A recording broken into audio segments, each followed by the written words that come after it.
Maraming naawa sa social media personality na si Sanderford o Marlo Arizala dahil sa nangyari sa binyag ng kanyang panganay na anak na si Sheris Isaya.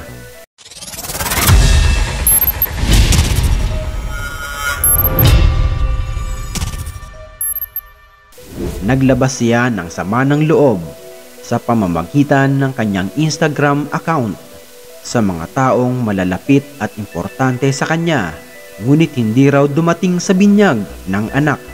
Nagsumbong si Sander sa kanyang mga IG followers sa hindi pagsipot ng mga inimbitahan nila para saksihan sana ang napakahalagang araw sa buhay ng kanyang anak. Ayon kay Sanderford, ngayon yung binyag ng anak ko. Ang lungkot kasi yung mga taong inaasahan ko na pupunta, sila yung wala. Kahit yung presensya lang sana para sa baby ko, okay na ako. Pero alam ko, di rin kami importante kasi di naman na kami sikat. Ito ang mensahe ng internet at social media personality sa kanyang IG story. Nakadagdag pa sa matinding issue nang mag-post uli si Sander na humihingi ng tulong na maibalik ang mga pera na nagastos sa binyag.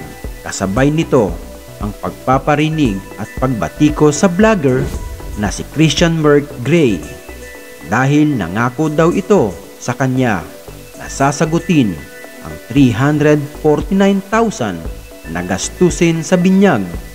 Ang pagkasabi ng vlogger, huwag kang mag-alala at huwag mo nang isipin yun dahil sagot ko na ang kalahati ng gastusin sa binyag ng anak mo.